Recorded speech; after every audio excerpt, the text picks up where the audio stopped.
Hey, everybody. My name is Carl White, and I am your host here for the next 30 minutes or so here on Loan Officer Freedom, number one podcast in the world today for loan officers. Great to have you here.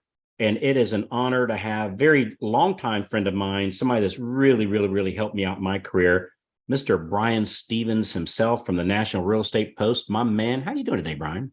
I'm doing great, man. Stealing. Today is if any better, I'd be stealing type of thing. So first of all, if you're listening to this and you're not part of Brian's daily video blog that he sends out to the mortgage industry and the real estate industry on a daily basis, Monday through Friday, what is that? nationalrealestatepost.com? Is that? Yeah, if they just go to the nationalrealestatepost.com or NREP Daily or the nationalrealestatepost.com, you can go ahead and find it, subscribe. And we won't sell your information off. Can't say that about everybody.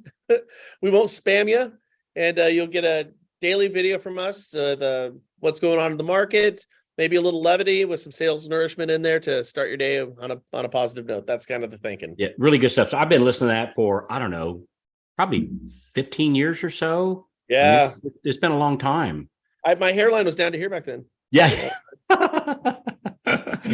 Yeah, so for a long time. So you always have great topics, and you brought up a great topic the other day, and I reached out to you and said, "Hey man, I'd love to get you on the podcast, talk about that." And the basic topic, what will you once you started off? Well, one of the products that we participate in, which is really fantastic for loan officers, is a product called Listing Booster. It's a product that was designed by loan officers for loan officers. And there's a number of different companies that occupy a similar space. We all know who they are. And what we do is we take real estate agent listings and we aggregate and create marketing pieces that a loan officer and a real estate agent can kind of co-brand with. And we put lead capture on everything. And of course, that's morphed into smart television component, theatrical trailers, a whole bunch of stuff there. And one of the other companies that's occupying the space, they're sunsetting what they're doing. Well, what they're doing is they're getting rid of the loan officer component in the relationship piece on these properties, and they're going directly to the real estate agents. Why are they doing this? Well, they're doing it why everybody does all of this stuff. Money. That's money. When you have publicly traded companies, these companies, the CEOs have a fiduciary, a legal and a moral obligation to their board. And the legal and moral obligation to the board goes something like this: you need to make us more money. You need to put making me money above you, above your clients, above anything, make me money. And that's the thinking. So how do we go ahead and do this? Well, I mean, one of them is to go ahead and replace human beings. The real estate industry in particular, this has been taking place for ages. It's happening in the mortgage space. We don't see it as much, but I'm telling you guys, it is right there in our face. And what do you mean by that? So what do you mean by? So right now on a mortgage, we have we have all of our verifications, which we can automate now. We didn't have that 20 years ago. We are doing now our appraisals. We're taking the appraiser out of the equation in most cases. This is a direction and a directive that Fannie and Freddie have been working at now for the past couple of decades. And we're finally turning a corner to where we're going to basically get the appraiser out of the equation. We can pull a credit report. We can go directly to the Internal Revenue Service. There is nothing that is absolutely required in terms of document gathering that a loan officer needs to do anymore. Nothing. It's all automated. Everything is. So why do we need a loan officer anymore? Well, I mean, I guess a lot of people say you don't. We don't need the salesperson. We don't need a loan officer anymore. And if you think I'm wrong, look at the billions and billions of dollars that Wall Street is spending right now on technological pieces to get the individual out of the equation and turn it over to a soulless, mindless robot. I don't care what AI is. It's a soulless, mindless robot at the end of the day. All right. So just now transitioning over where we've seen this take place before our eyes over the past decade has been in the real estate industry. And you can see this too. It makes perfect sense. You have these companies who are looking at 5 and 6% commissions, salivating a multi-trillion-dollar industry and 6 to 7% commissions being bantered about. Of course, somebody wants to get a piece of that pie. And if we can get the real estate agent out of the equation, we could go ahead and accomplish this. Well, real estate agents don't do anything, do they? I mean, their contract, you can go buy a contract down at Staples for $1.99, and it fills out like a Mad Lib that we used to use when we were 10 years old. I want to buy put the property address in here. I state your name for a sales price, put the sales price in here. My 10-year-old kid could fill this out. So we don't need a real estate agent. We don't need a loan officer. And when we saw the likes of Zillow going out there saying, oh, hold on a second, we're not a marketing platform anymore. We're a real estate company. We've got a brokerage in every state. We have access to all of your multiple listing systems. Now we're going to buy real estate. We're going to sell real estate, but that's not enough, is it? We're also going to go out there and we're going to be the mortgage company. Sure, let's do that too. Hey, hold on a second. We'll be title, we'll be escrow. All right, let's go ahead and do that too. Oh, and by the way, the software that Zillow uses for their algorithms, it comes hardwired for appraisal reviews with most of our underwriters in this country. So they have their hand in the appraisal as well. You're looking at here, the deck is stacked against the loan officer and the real estate agent to succeed. Oh, and they have a marketing budget that quadruples every real estate company in the country combined. Absolute fact. Go look at what's the term I'm looking for? The Zillow's value. The Zestimate. Yeah, go look at their testament. Look at what Zillow is worth versus what all the Realogy brands are worth, what Keller is worth. Look at them all. It's their market cap is ridiculous. It's more than all of them put together. We have no fighting chance to succeed. And yet we all know how this whole thing played out, don't we? It didn't work. Zillow tucked tail, lost over 0.75% or three quarters of all of their profits. They tucked tail and they went back to a marketing platform. Oh my God. Then we have Opendoor, we have the OfferPads of the world, and all these fintech companies who are coming out there who actually got legislation to change the laws in most states, creating these sandbox laws that allowed them to play with different rules and run fast and loose with your clients and their information. And in spite of the fact that they had legislation to give them a competitive advantage, despite the fact that they had billions and billions of dollars in backing on this, and despite the fact that they had this thing called technology, which is smarter and trumps any human being on the face of the planet, these publicly traded companies are all now penny stocks as we sit here today. Why is that, Carl? Hold on a second here. I was told that technology makes everything better, faster, and cheaper. But if that's the case, then why are there still real estate agents and why are there still loan officers? And this should be a question that should be perplexing everybody on Wall Street right now. And for some reason, it's not. Why are the real estate agents and lenders still here? Here's the reason, quite simply. You can look at the income that they're making.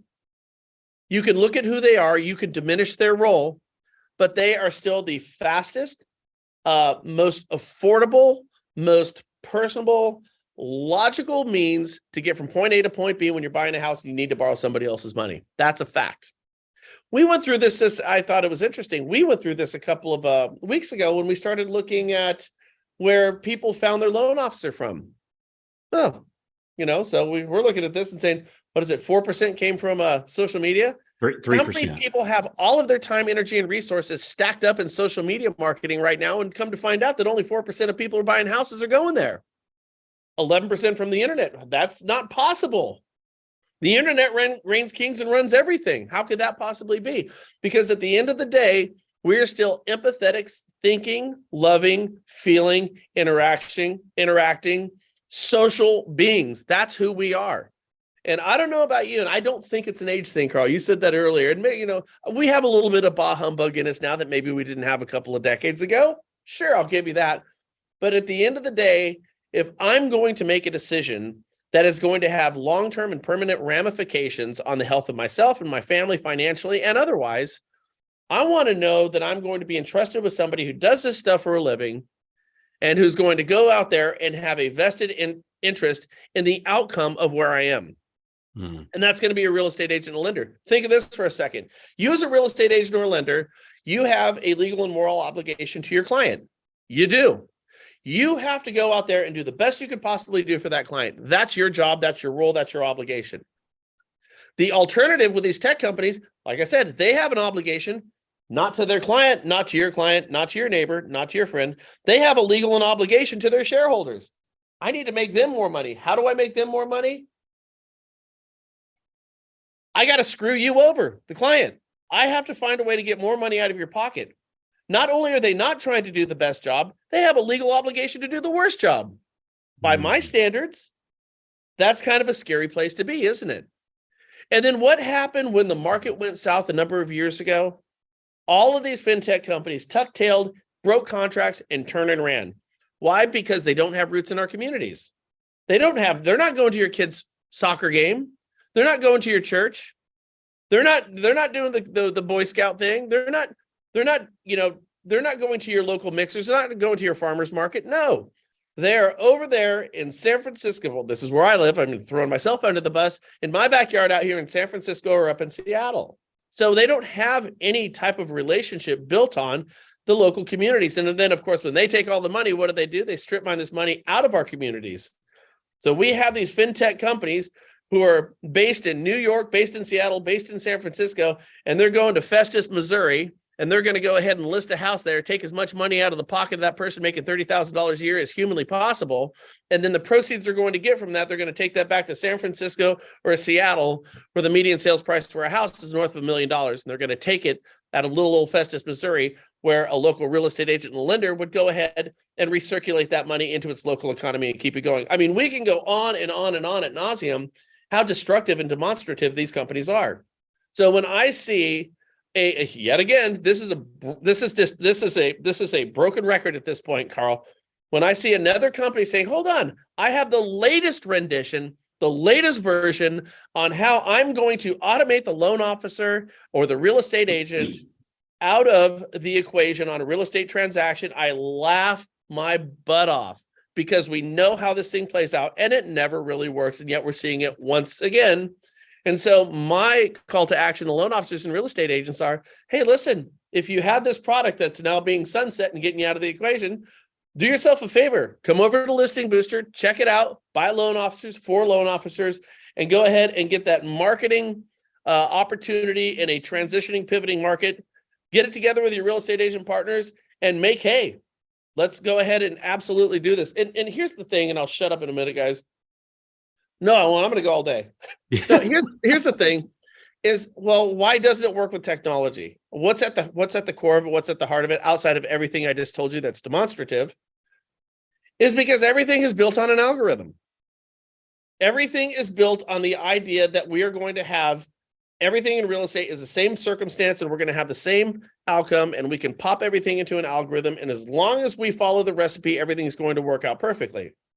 And this is why people shorted Zillow when they went into real estate, because they had an idea that their algorithms on property values were going to be the same down there in Clearwater, Florida, as it is up here in Vacaville, California. Here's the truth of the matter. Clearwater, Florida doesn't have one market. Clearwater, Florida probably has 10 markets. Vacaville has 10 different markets.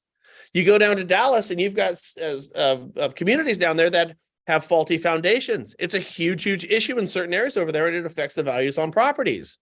You know, you have imported, and nothing personal, that you have imported Chinese drywall that is riddled with ammonia that was built in houses for a 5-year period.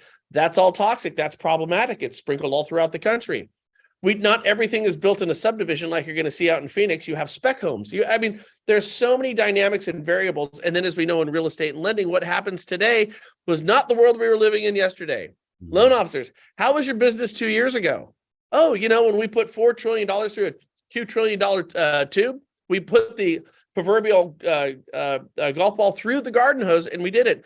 How different is our market today than it was just a couple short years ago? And if you don't think that you need to change everything that you're doing, pivot and make these, not everything, but make the changes necessary to navigate the turbulent waters in front of us, you absolutely have to do it. And it starts and it ends with you. It is not replaceable by a simple piece of technology. We've proven that time and time again. So again, long-winded way of saying, I see what's taking place right now with an alternative to Listing Booster.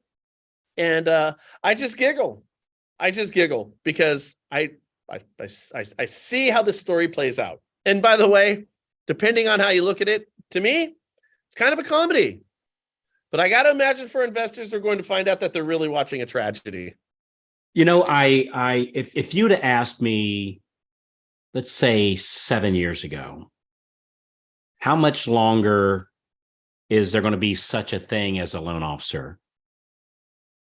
I would have answered 5 years. Yep. Something like that. I thought for sure that somehow, especially with Zillow, when I saw what they were doing, I thought, man, that company's way smarter than I am, way more resources than I am. They really got something good going on, for them. And I thought the loan officers were going to become the yellow cab, and Zillow was going to be the Uber and going to drive the cab company out of business. I really thought that, right? And I told my team over here in my own personal branch, I said, gang, we better write loans like there's no tomorrow, because there might not be a tomorrow, right? 5 years from now, I bet we're all going to be doing something else, right? And I'm not everybody. I'm a very positive person, right?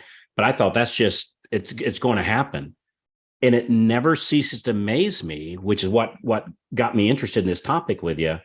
It never ceases to amaze me on how that keeps getting pushed out further and further. And now, if you'd asked me when it's going to happen, man, I don't. I'm more optimistic about our career than I have been in a long, long time, because apparently there's something that we do that must be much harder than what I would personally think of, because Zillow hasn't figured it out. Like all these companies that are trying to figure this stuff out and how to eliminate us, it's not working out real well for them, right? It's working out great for us and not so well for them. What do you think? Like, what is that? And I know you said a couple things here a few minutes ago, but is it that, I go to the kids' soccer field, so to speak, or I contribute to the Little League. I sponsor, I think, like a half a dozen or so Little League teams at the local field, not for any sponsorship thing, but just, I don't know, just a cool thing to do. And it's something, a way of giving back to the community. Does that, what I would honestly call silly little stuff, is that making a difference? Why aren't they replacing us, Brian? Like where are we winning and they're failing? Well, I think it's I think it's universal that in a world of parity, I'm going to work with who I like. It's just that simple. In a world of parity, I'm going to work with who I know, who I like, and who I trust. And no, I think subtlety and nuance is massive. Most of our decisions, the thing is when you have we've talked about this before, is going small with our business. Yeah. You're the solutions to the problems that face loan officers today it's all in your backyard. It's not in another state. Go get licensed in 50 states. That's fantastic. But why would you be doing loans across the country when you got more loans to do in your own backyard? Covet what you know type of thing.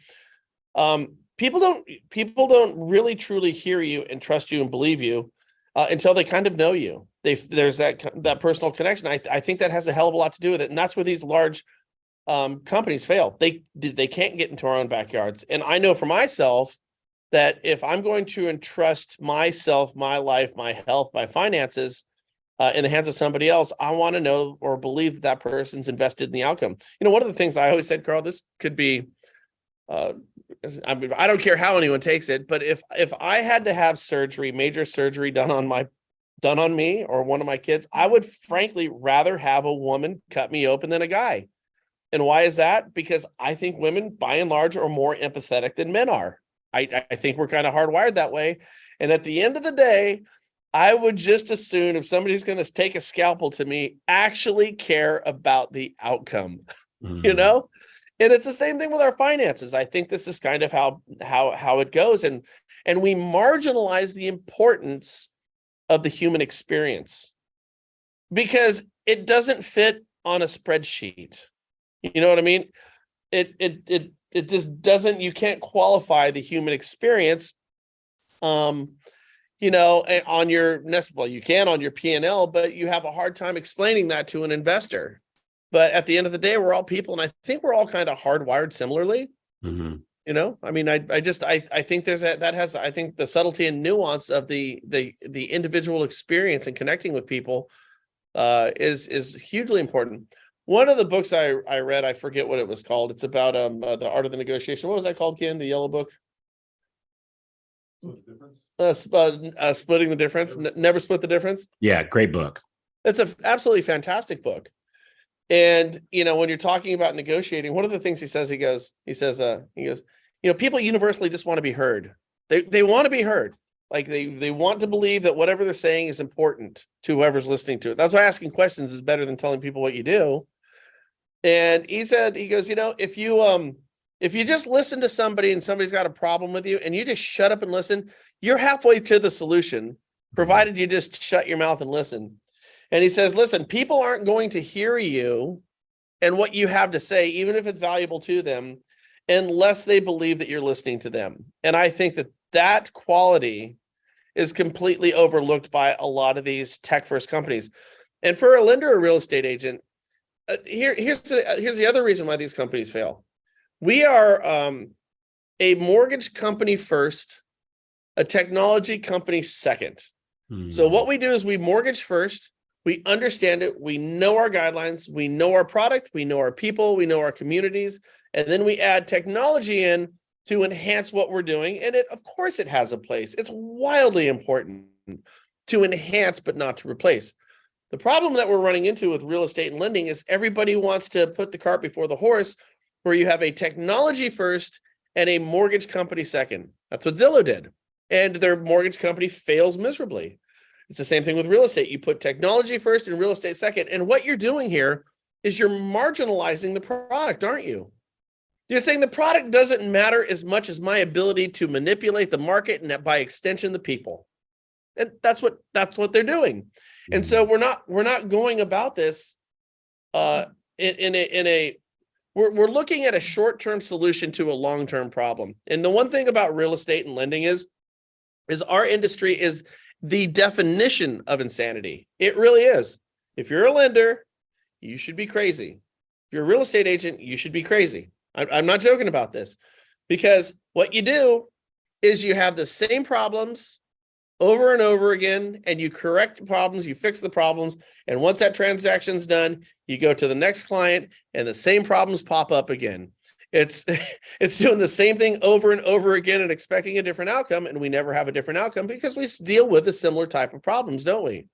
Well, how do we get through these things? We get through these things not because we don't know how to solve the problems. We do know how to solve the problems. We see them over and over again.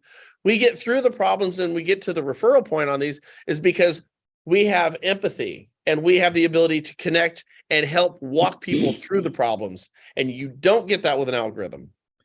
So I'm with you. I thought 5-10 years ago, me and Frank, we talked about this a decade ago. Write your loans now while the getting's good, because technology is coming to get you.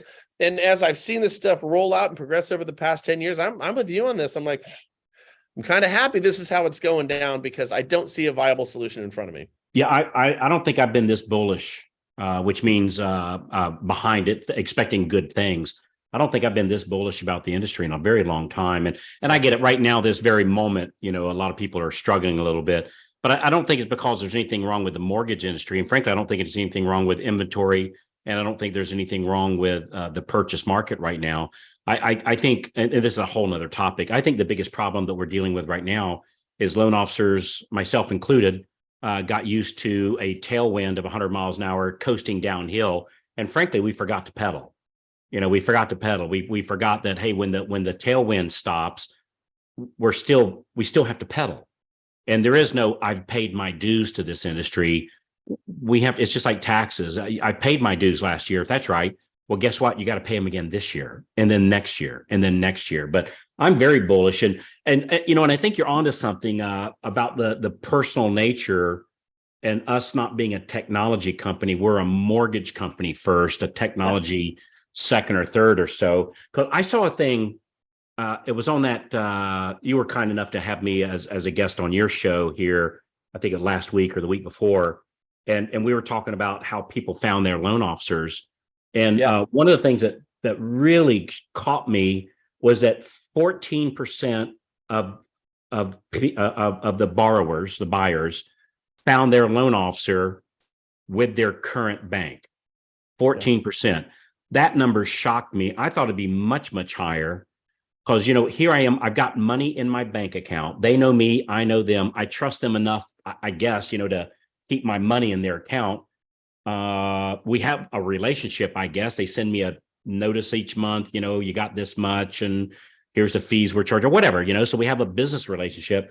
And yet, and myself included, even before I got in the mortgage industry, I probably bought a couple dozen houses, or probably more than that, I guess, over my lifetime. And I've never once called my bank to do my mortgage. So I personally have never ran my own mortgages through my own branch. I've always arm's length transaction. I always kept it outside my branch. And so I actually had used another mortgage company to do my own personal mortgages when I was in the mortgage business, as I am now. And it never occurred to me. I bank at Bank of America, right? It never occurred to me, hey, let me call Bank of America and see what I can do. Instead, me for myself, I go to Lori, right? So you don't know Lori, but Lori lives down the road. She's a separate company I have no affiliation with, other than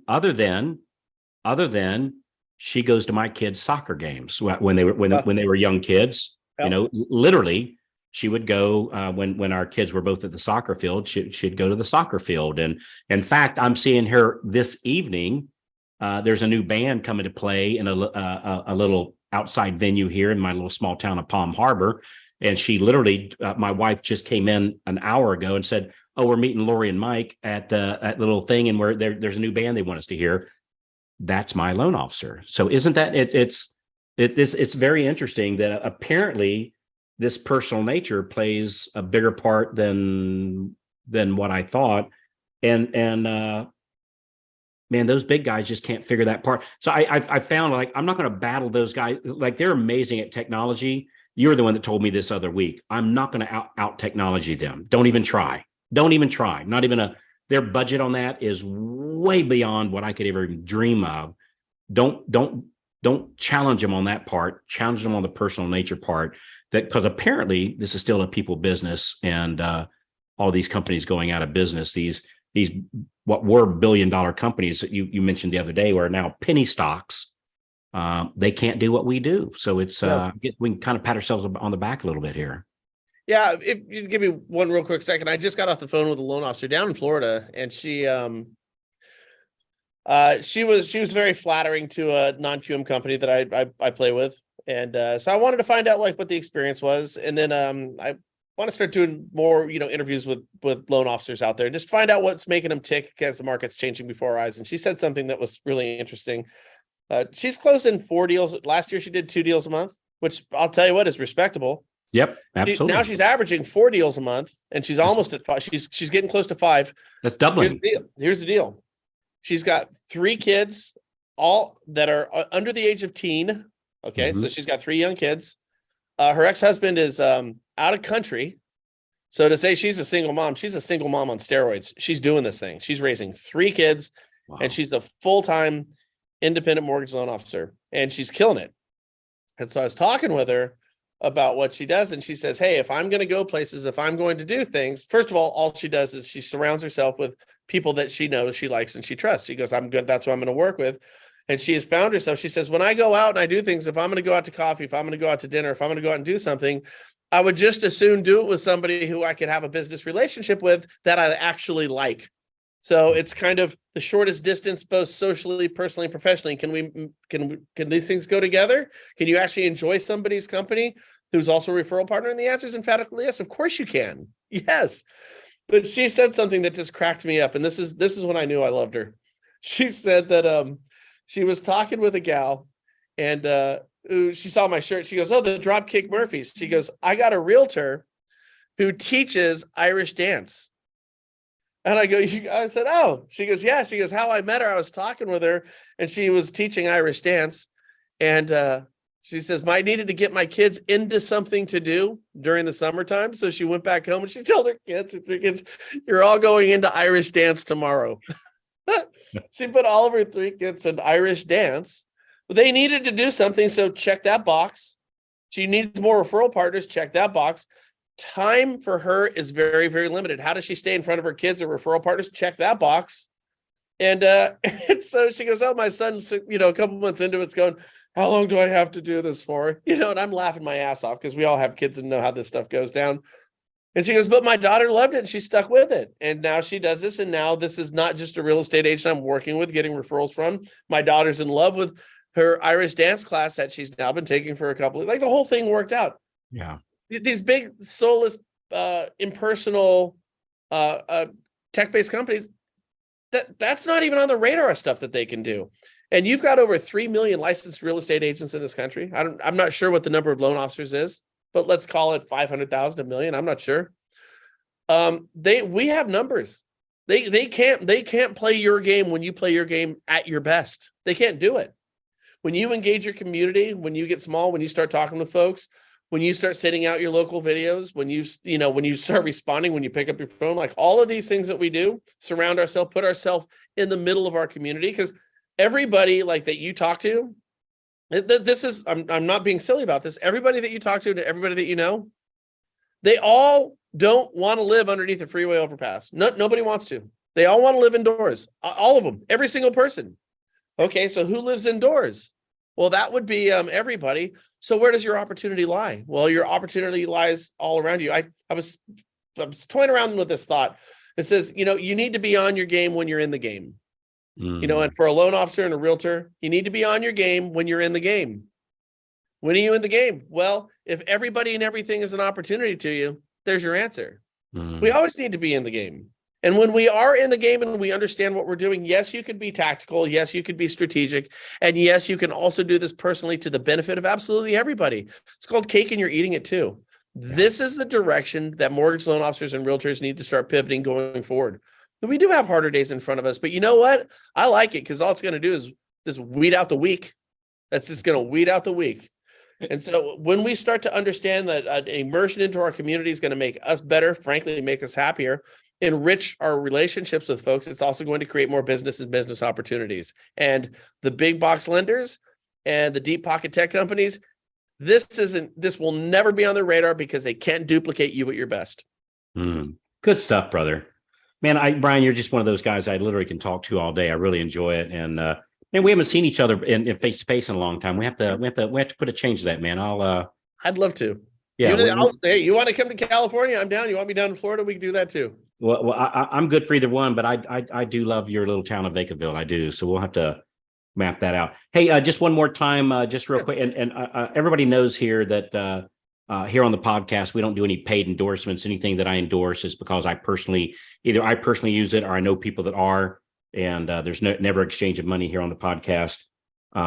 So the Listing Booster, listingbooster.com, it's a great product. It'll help develop the relationships with your referral partners and with agent marketing, now eliminating the loan officer and kind of kicking them to the curb and going directly to the real estate agent. That could be a real problem. And I know you're not just somebody that works at Listing Booster. You're one of the owners, and you guys are, I know, Brian, have been, committed to the loan officer as a primary.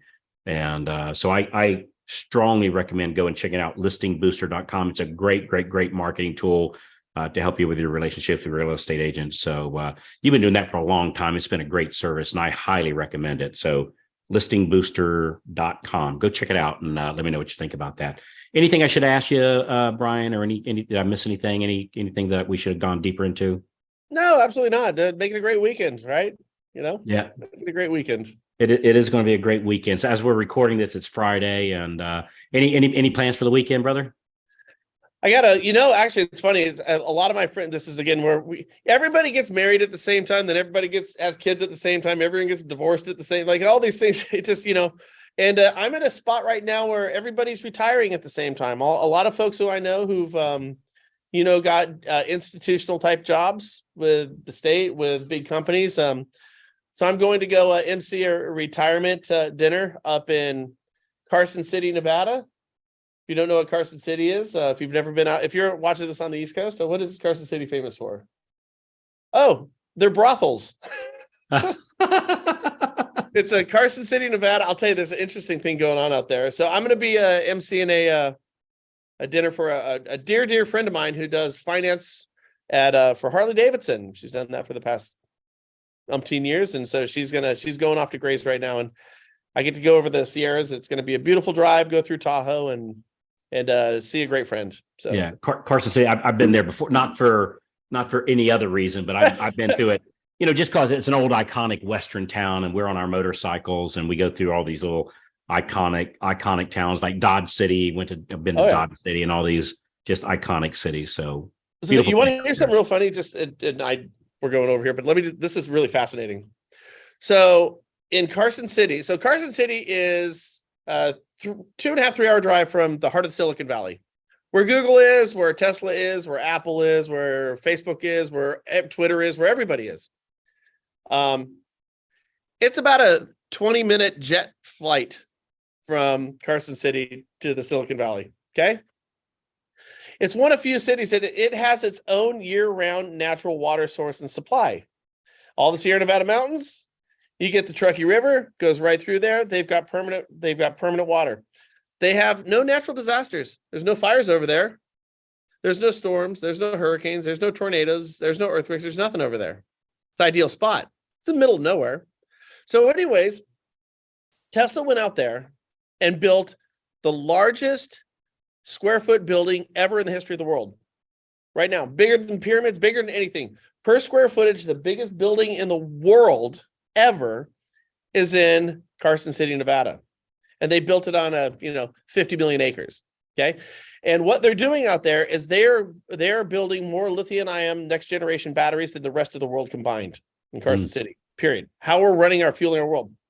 So then a blockchain company goes out there and buys 50 million acres, and it's the largest blockchains or e-currency servers in the world is out there. Then a data storage facility, I forget what the name of the data storage facility is. They went out there and they have a data storage facility place out there that is bigger than any data storage facility place in the world. Then they built 8 more. They've got 9, any one of which is bigger than anything in the world out there.